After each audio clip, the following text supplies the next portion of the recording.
کہ کسی تمہید کی نظر نہیں کرنا چاہیے یہ وقت، اور چند گزارشات، کیونکہ ہمیں تو حصول ثواب و لذت کی خاطر یہ کام کرنا ہے، تو بارگاہ حسینیت میں اپنی عقیدتوں اور محبتوں کا خراج پیش کر کے ہم اجازت چاہیے۔ حضرات محترم، اگر میں اسی آیت کریمہ سے کلام شروع کروں جو آپ کے سامنے تلاوت کی، تو یہاں پر مجھے ایسا لگتا ہے کہ جیسے یہاں پر رب کائنات نے کربلا کی طرف کو اشارہ فرمایا ہے۔ اے ایمان والو، مدد چاہو صبر سے اور نماز سے۔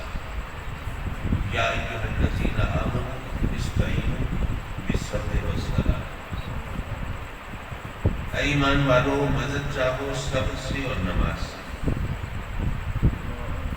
آگے فرمایا ان اللہ مع الصابرین، کیونکہ اللہ صبر کرنے والوں کے ساتھ ہے۔ اگر آپ غور کریں تو یہاں پر بظاہر قرآن کی فصاحت اور کلام کی بلاغت سے ہٹ کر بات کی گئی ہے۔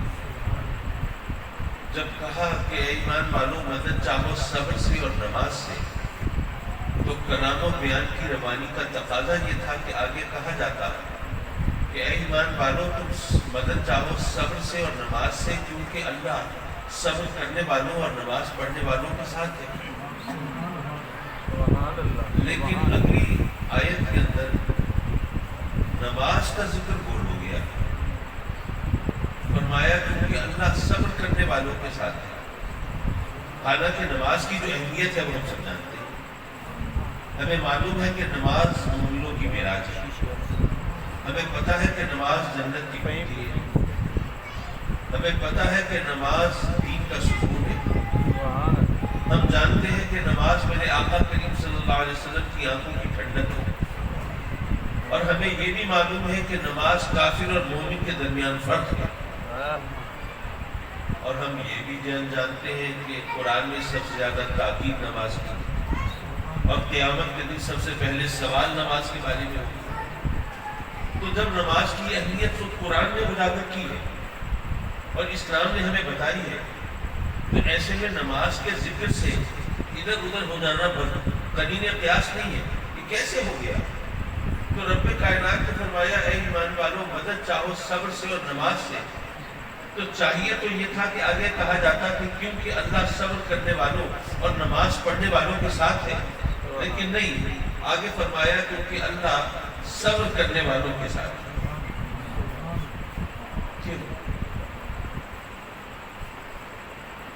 یہ بات سمجھنے کی ہے۔ مجھے ایسا لگا واللہ عالم، رب کائنات نے گویا یہ فرمایا کہ اے میرے بندو، اگر دو جماعتیں برسری پیکار ہوں، اگر دو فوجیں آمنے سامنے ہوں، اور اگر دو لشکر ایک دوسرے کے سامنے سب بستہ ہوں، اور دونوں کلمہ پڑھنے والے ہوں، دونوں مسلمان کہلانے والے ہوں، دونوں اپنے رب کی بارگاہ میں سجدریز ہونے والے ہوں، دونوں نمازیں پڑھنے والے ہوں، تو تمہیں کس کا ساتھ دینا چاہیے؟ تو ظاہر ہے تمہیں اس کا ساتھ دینا چاہیے جس کے ساتھ اللہ ہو۔ اب تمہیں کیا پتا اللہ کس کے ساتھ ہے؟ تو رب کائنات نے فرمایا کہ اے میرے بندو تم دیکھ لینا، نمازیں تو دونوں پڑھتے ہیں، سجدے بھی دونوں کرتے ہیں، کلمہ بھی دونوں پڑھتے ہیں، مسلمان بھی دونوں کہلاتے ہیں، لیکن اللہ ان میں سے ان کے ساتھ ہے جو ان میں صبر کرنے والے ہیں۔ کیا بات ہے! تو اگر اس کو کربلا کے واقعے کی طرف ایک بلیغ اشارہ سمجھا جائے تو یہاں پر رب کائنات نے یہ ہمیں بتا دیا کہ اللہ کن کے ساتھ ہے۔ اور اسی سلسلے میں جب آگے رب کائنات اعلان فرماتا ہے تو وہاں بھی فرماتا ہے وَبَشِّرِ الصَّابِرِينَ، اور بشارت ہے صبر کرنے والوں کے لیے۔ کیا نماز پڑھنے والوں کے لیے بشارت نہیں ہونی چاہیے؟ کیا رب کی بارگاہ میں سجدریز ہونے والوں کو یہ معلوم نہیں ہونا چاہیے کہ رب کائنات ان سے راضی ہوتا ہے، ان کی بارگاہ میں سجدریز ہوتے ہیں، رب کائنات ان کی عبادت اور عیادت کو شرف قبول بخشتا ہے، اور اس کے صلے میں ان کو جنت میں جگہ عطا فرماتا ہے کہ نماز تو جنت کی کنجی ہے۔ لیکن نہیں، وہاں پر بھی نماز کا ذکر نہیں ہے۔ معذاللہ اس میں نماز کی اہمیت کے انکار کی طرف اشارہ نہیں کر رہا میں، بس یہ بتا رہا ہوں کہ رب کائنات نے ہمیں یہاں پر جو سبب دیا ہے، جو اشارہ کیا ہے، اس کی طرف یہ بلاغت ہے کہ کوئی اور ذکر کیے بغیر صرف نماز کا ذکر حذف کر کے اور صبر کے ذکر کو اجاگر کر کے گویا ہمیں راستہ دکھا دیا رب کائنات نے کہ وہ کن کے ساتھ۔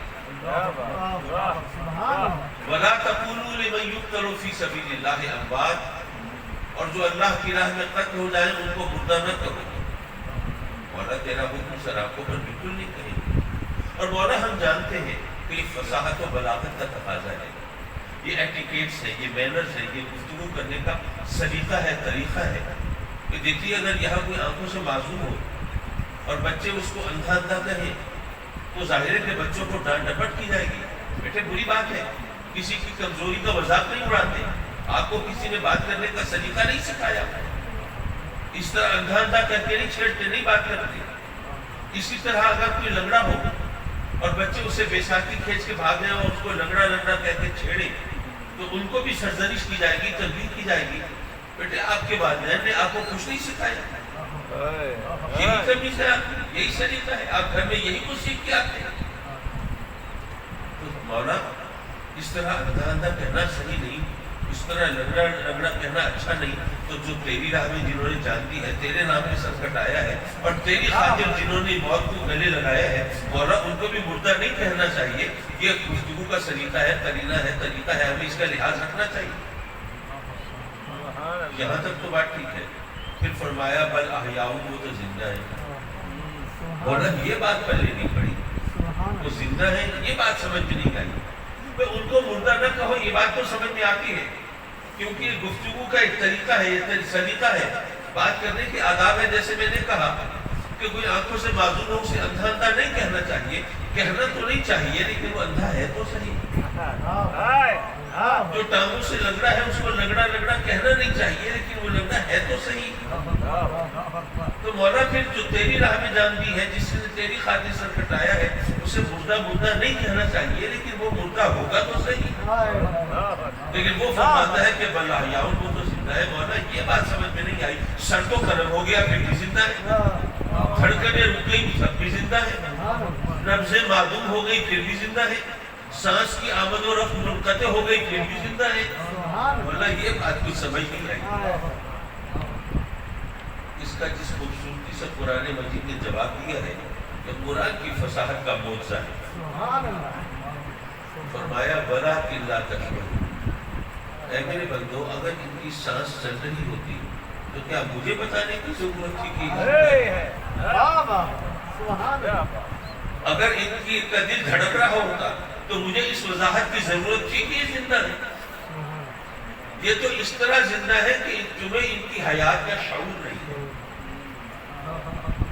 اور حضرات مکرم یہاں پر اگر آپ غور کریں تو ایک اور مسئلہ بھی ہے، جب ہم آقائے جہاں سرور کائنات پورے مجسم صلی اللہ علیہ وآلہ وسلم کی، دیگر انبیاء کی اور پھر اس کے بعد اولیاء کی حیات بعد مواد کا، خبر میں زندگی کا ذکر کرتے ہیں اور اس کے لیے دلیل کے طور پر شہداء کی زندگی کا ذکر کرتے ہیں اور آیت پڑھتے ہیں، اور صرف وَلَا تَقُولُوا کی تو بات نہیں ہے، وَلَا تَحْسَبَنَّ الَّذِينَ قُتِلُوا فِي سَبِيلِ اللَّهِ أَمْوَاتٌ، جو اللہ کی راہ میں قتل ہوئے، رب کائنات نے فرمایا کہ ان کے بارے میں گمان بھی نہ کرو کہ وہ مردہ ہے، یہ خیال بھی تمہارے ذہن سے نہ گزرے کہ وہ مردہ ہے، بل احیاء عند ربهم یرزقون، ارے وہ تو زندہ ہے، اپنے رب کے ہاں ان کو رزق بھی دیا جاتا ہے۔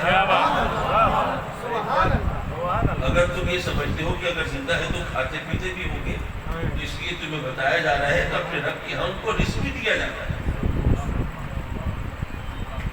تو حضرات کرام یہاں پر جب ہم انبیاء کی، اولیاء کی زندگی کا ذکر کرتے ہیں اور دلیل کے طور پر وہ شہداء کے حق میں جو زندگی کی آیات ہے وہ پیش کرتے ہیں، تو دوسرے لوگ کہتے ہیں نہیں نہیں یہ آیتیں پیش نہ کرو، ٹھیک ہے قرآن نے کہا کہ شہید زندہ ہے تو مانتے تو ظاہر ہے کہ ہم بھی ہیں، لیکن وہ شہید کی زندگی وہ ظاہری زندگی تو نہیں ہے، وہ تو باطنی زندگی ہے، وہ جسمانی زندگی تو نہیں ہے، وہ تو روحانی زندگی ہے۔ کوئی دنیاوی زندگی تو نہیں ہے، وہ تو برزخی زندگی ہے۔ تو اس لیے شہید کے حق میں جو آیتیں نازل ہوئی ہیں ان کو آپ اس طرح سے بیان نہ کریں، اس سے آپ کا مقصد حل نہیں ہوتا۔ اب ہمارے اکثر لوگ بیچارے خاموش ہو جاتے ہیں، ان کو کیا کہیں۔ یہاں پر قرآن نے ان کے لیے کیا خوبصورت جواب عطا فرمایا، اس پر غور کیجیے۔ دیکھیے پہلے ایک مثال سے سمجھیے۔ فرض کیجیے میں آپ سے کہوں، میں صرف مثال دے رہا ہوں، میں کہوں کہ جی میں ایک بات کرنے والا ہوں، بات بڑی ادب ہے، بات باریک ہے، بات بہت ڈیلیکیٹ ہے، مشکل ہے، گنجرت ہے، آپ سمجھ نہیں سکیں کہ آپ کے اوپر سے گزر جائیں گے، لیکن میری زبان پہ آئی ہے اس لیے میں کہہ رہا ہوں۔ تو ہو سکتا ہے کہ آپ میں سے کچھ لوگ جو ہے وہ برا مان جائیں، طالب صاحب آپ تو سمجھ چکے ہیں وہ بات، اور آپ یہ کہہ رہے ہیں ہم نہیں سمجھ سکیں گے۔ آپ کوئی آسمان سے اترے تو آپ سمجھ گئے اور ہم نہیں سمجھیں گے، ہم بھی عقل مند ہیں، ہم بھی سمجھدار ہیں۔ اللہ نے ہمیں بھی سوچنے سمجھنے کی صلاحیت دی ہے اور فہم و فراست سے نوازا ہے۔ آپ بے دھڑک بات کریں، ہم بات کو سمجھ کر آپ کو یہ باور کرا دیں گے، یقین دلا دیں گے کہ ہم نا سمجھ نہیں ہیں، ہم سمجھدار ہیں، ہم سمجھ سکتے ہیں۔ سبحان اللہ۔ اگر میں کہوں کہ آپ میری بات نہیں سمجھ سکیں گے تو آپ مجھے تو یقین دلا سکتے ہیں مجھے غلط فہمی ہوئی ہے، لیکن اگر اللہ فرمائے کہ تمہیں شعور نہیں، تم نہیں سمجھ سکتے، تو کیا اللہ کو بھی کہو گے مولا تجھے غلط فہمی ہوئی ہے؟ ہم سمجھدار ہیں۔ پھر اللہ فرماتا ہے کہ تمہیں شہید کی حیات کا شعور نہیں، اور وہ مولوی کہتا ہے نہیں مجھے تو شعور ہے، مجھے پتہ ہے کہ شہید کی زندگی جسمانی نہیں ہے، وہ روحانی ہے، میں جانتا ہوں شہید کی زندگی برزخی ہے، وہ دنیاوی نہیں ہے، اور میں جانتا ہوں شہید کی زندگی ظاہری نہیں ہے، وہ باطنی ہے۔ ارے اللہ کہتا ہے تجھے شہید کی حیات کا شعور نہیں، مولوی تو کیسے کہتا ہے مجھے شعور ہے؟ تو اللہ کو جھٹلاتا ہے۔ نعرہ تکبیر، نعرہ رسالت، نعرہ حیدری، نعرہ مصطفیٰ، عظمت حسن حسین، حضور سے ابتداء سید حامد صدقات، فیضان حضور غزالی اعتبار۔ ہم اہل سنت تو سر تسلیم خم کرتے ہیں۔ اس نے فرمایا کہ جو میری راہ میں قتل ہوئے ان کو مردہ نہ کہو، مولا تیرا فرمانا نہیں کہیں گے۔ اس نے فرمایا کہ وہ زندہ ہے، مولا تو نے کہا تو ہم نے مان لیا وہ زندہ ہے۔ مولا یہ زندگی دینے والا جانے اور لینے والا جانے، ہمیں یہاں ٹانگ اڑانے کی کیا ضرورت ہے؟ تو اللہ نے فرمایا کہ تمہیں ان کی حیات کا شعور نہیں۔ مولا ہم بھی اپنی عقل پر بھروسہ نہیں کرتے، ہم تیرے فرمان کے آگے جبین نیاز کو خم کرتے ہیں اور سر تسلیم کو جھکاتے ہیں۔ تو اہل سنت کا کام ماننا ہے، اگر مگر کرنا نہیں ہے، سوال جواب کرنا نہیں ہے۔ حضرات مکرم، امام عالی مقام کی عظمت و شان کے جلسے روز گلی گلی کوچے کوچے سجائے جا رہے ہیں، کیوں؟ کیا اس وجہ سے کہ وہ عابد و زاہد ہیں؟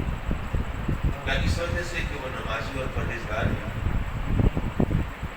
ظاہر ہے وہ عابد و زاہد تو ہیں، اس میں کوئی شک نہیں، وہ نمازی و پرہیزگار ہیں، اس میں کسی کو کلام نہیں، لیکن اگر یہی ان کی فضیلت کی وجہ ہوتی تو عابد اور زاہد تو اور بھی بہت سے ہیں۔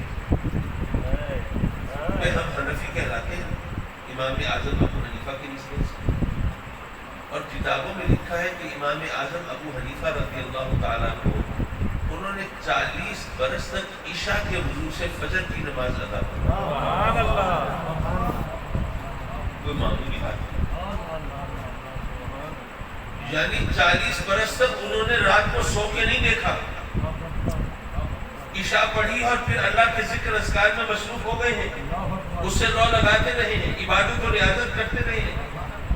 پھر یہ بھی آتا ہے کہ وہ ہر روز ایک قرآن مجید ختم کرتے تھے۔ اب ذرا سوچئے کہ ایسی کوئی روایت کم از کم میں نے تو حسنین کریمین کے بارے میں نہیں پڑھی۔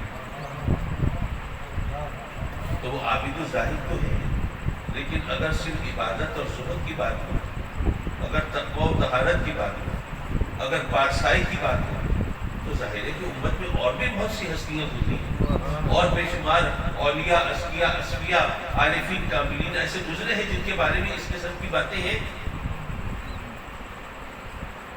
مجھے یاد ہے جوش ولی آبادی کا شعر ہے کہ ذرا انسان کو بیدار تو ہونے دے دو،